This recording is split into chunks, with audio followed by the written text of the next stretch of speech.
Hey guys, आप सभी दोस्तों का बहुत बहुत स्वागत करते हैं आज के इस नए से स्टडी ब्लॉग में। दोस्तों ठीक है, हम जा रहे हैं इकोनॉमिक्स का क्लास करने के लिए। दोस्तों ठीक है, तो चलिए उस क्लास को करते हैं। उसके बाद आप सभी दोस्तों को बताते हैं कि आज के क्लास से क्या कुछ नया सीखने को मिलता है। दोस्तों ठीक है, और आप सभी दोस्त अभी तक हमारे चैनल को सब्सक्राइब नहीं किए तो यार सब्सक्राइब जरूर से ज़रूर कर लीजिएगा, क्योंकि हम पर डे पढ़ते हैं उसे आप सभी दोस्तों के साथ शेयर जरूर से ज़रूर करते हैं।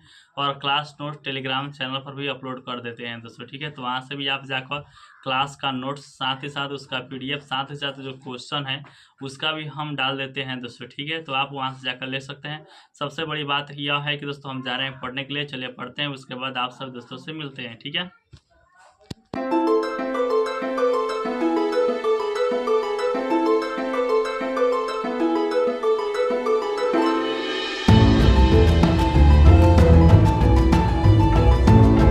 केंद्र सरकार और राज्य सरकार के बीच कैसे समन्वय हो, इसके लिए नियम और कानून को बनाता है दोस्तों ठीक है। साथ ही साथ मौद्रिक नीति प्लस में राजकोषीय नीति के बीच कैसा संबंध हो, इसका भी समन्वय करता है दोस्तों ठीक है। और राजकोषीय अनुशासन कर लाता है। सबसे पहले बात कर लेते हैं कि अब एफआरबीएम कब शुरू हुआ, कब लागू हुआ दोस्तों। तो एफआरबीएम दोस्तों 2013 में पेश किया गया और 5 जुलाई 2005 को लागू हो गया, 5 जुलाई 2004 को लागू हो गया दोस्तों ठीक है। अब बात कर लेते हैं एफआरबीएम का उद्देश्य। तो जैसे कि मैंने आप सब दोस्तों को बताई है, एफआरबीएम का पहला उद्देश्य यह है कि राज्य केंद्रों और राज्यों के बीच समन्वय स्थापित करना। दूसरा यह है कि दोस्तों मौद्रिक नीति और राजकोषीय नीति के बीच समन्वय स्थापित करना। तीसरा यह दोस्तों राजकोषीय अनुशासन। चौथा यह कि राजकोषीय समेकन दोस्तों।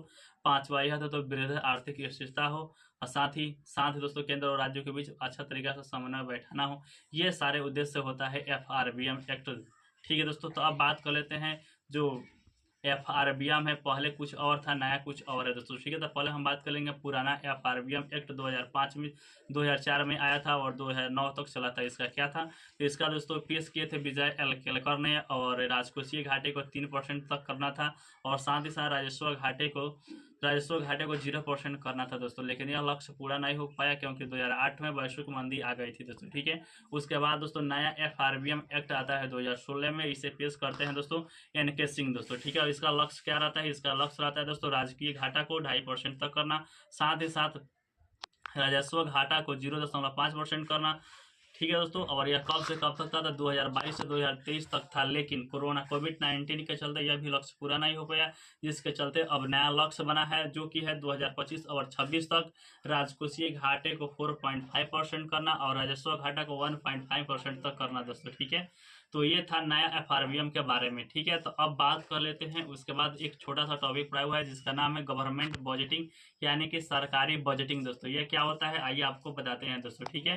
तो इसमें सबसे सरकारी बजट कहने का मतलब है कि सरकार के द्वारा बजट बनाने की कैसी प्रक्रिया होती है वो हम बताने जा रहे हैं दोस्तों ठीक है। नंबर पहला है कि यहाँ पे लाइन आइटम बेस्ड बजटिंग, ये क्या होता है तो आइए आपको बताते हैं दोस्तों ठीक है। लाइन आइटम बेस्ड बजटिंग यह वो बजटिंग होता है जिसमें लाइन आइटम कहने का मतलब है कि एक के बाद मान लीजिए कोई मंत्रालय हुआ, तो मान लीजिए हम एक मान लेते हैं स्वास्थ्य मंत्रालय के अंतर्गत दोस्तों ठीक है। तो स्वास्थ्य एग्जाम्पल हम लिए हैं, तो स्वास्थ्य आप कुछ भी ले सकते हैं ठीक है। स्वास्थ्य मंत्रालय के अंतर्गत मान लीजिए कि हम लोगों की सैलरी पर कितना कितना पैसा खर्च करना है, समय सामान पर यानी कि मशीन पर कितना पैसा खर्च करना है, जो स्वास्थ्य मिशन चलता है उस पर कितना पैसा खर्च करना है, बारी बारी से इन सबों पर अगर बजट यानी कि आइटम ये समझ चुके और यहाँ पे बारी बारी से अगर पैसों को लोकेट किया जाए तो ऐसे बजटिंग को हम लोग कहेंगे one line item based budgeting दोस्तों, समझ चुके। और बात का जो भारत है, जो भारत देश है, यह भी दोस्तों लाइन आइटम बेस्ड बजटिंग पर ही आधारित अपने बजट को पेश करता है दोस्तों ठीक है।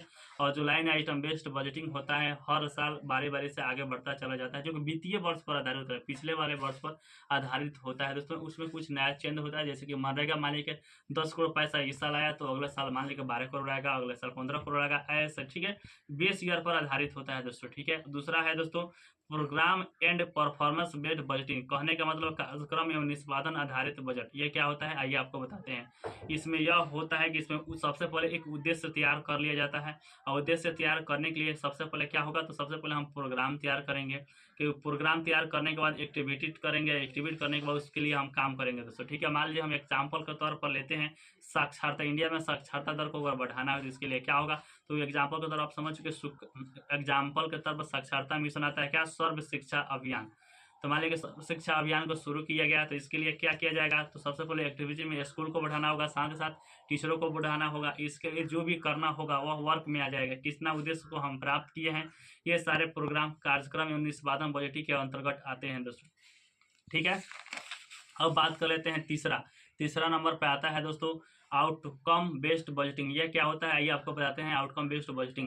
तो यह दोस्तों 2005 और 6 के बजट में इंट्रोड्यूस हुआ था दोस्तों, ठीक है। तो इसमें यह होता है कि सबसे पहले हम एक प्रोग्राम बनाते हैं, और प्रोग्राम बनाने के बाद उसको आउटलेट करते हैं, उस पर व्यय करते हैं। व्यय करने के बाद दोस्तों निर्गत होता है, निर्गत करने के बाद हमें परिणाम मिलता है दोस्तों। आइए आपको एग्जाम्पल के माध्यम से हम समझा, जैसा कि हमने आपको बताए हैं साक्षरता का हम बात कर लेते हैं दोस्तों, ठीक है। और देश में साक्षरता दर को बढ़ाना है तो क्या करना होगा, तो सबसे पहले हम एग्जाम्पल के तौर पर ले लेते हैं यहीं पे सर्व शिक्षा अभियान को। तो मान लीजिए सर्व शिक्षा अभियान प्रोग्राम को शुरू किया गया, इसके लिए व्यय हमने 5,11 करोड़ को कर दिया। और उसके बाद दोस्तों आउटपुट की बात करें, निर्गत की बात करते हैं। निर्गत जो मेथड होता है या दोस्तों मात्रात्मक होता है। कहने का मतलब है कि इसमें निर्गत में 10 करोड़ लोगों को साक्षर माना, इसका उद्देश्य क्या होगा कि 10 करोड़ लोगों को साक्षर करना है, निर्गत में आ जाएगा। वहीं आउटपुट की बात की जाए, परिणाम की बात की जाए, तो इससे क्या होगा कि जीवन स्तर, लोगों के जीवन स्तर में सुधार होगा दोस्तों, ठीक है। इस तरीके से अगर बजट को तैयार किया जाए तो ऐसे बजट को हम लोग कहेंगे आउटकम बेस्ड बजट दोस्तों, ठीक है। आप समझ चुके हैं। अब बात कर लेते हैं कि सबसे पहली बार दिल्ली सरकार ने इसे लागू किया था, और इसमें माप और देख सकते हैं आसानी से, ठीक है। अब बात कर लेते हैं एक और होता है जेंडर बेस्ड बजटिंग दोस्तों। यह क्या होता है, तो इसमें यह होता है दोस्तों पुरुष और महिलाओं के बीच समानता को कम किया जाता है दोस्तों। और इसमें यह होता है कि मान लीजिए कि भूमन सशक्तिकरण के लेकर भी नया प्रोग्राम चलाया जाता है दोस्तों, ठीक है। तो ऐसे बजटिंग को हम लोग कहेंगे जेंडर बेस्ड बजटिंग दोस्तों। एक और होता है दोस्तों जीरो बेस्ड बजटिंग दोस्तों। यह क्या होता है, तो सबसे पहले इसे पीटर फेयर ने दिया था, जो कि एक अमेरिकी नागरिक था, और इसे सबसे पहले अमेरिका में एक टेक्सास कंपनी के द्वारा लागू किया गया था। यह क्या होता है, यह दोस्तों यह होता है कि जो भी बजट होता है उसे एक नया सिरे से तैयार करना, बिल्कुल शुरू से। कहने का मतलब मान लीजिए मनरेगा पर जो पैसा आ रहा है, मनरेगा का हटा दीजिए, उसके असर में कुछ नया शुरू किया, बिल्कुल शुरू से जीरो से अगर तैयार किया जाए तो उसको हम लोग कहेंगे क्या, तो जीरो बेस्ड बजटिंग दोस्तों। कहने का मतलब कि हर साल तैयार किया जाए नया बजट, तो वैसे बजट को हम लोग कहेंगे जीरो बेस्ड बजटिंग दोस्तों, ठीक है। तो यहाँ पर बजटिंग वाला चैप्टर समाप्त होता है। कैसा लगा यह वीडियो आप सभी दोस्तों को नीचे कमेंट कर बता दीजिएगा। मिलता है नेक्स्ट वीडियो में, तब तक के लिए थैंक यू, मस्ट वेलकम।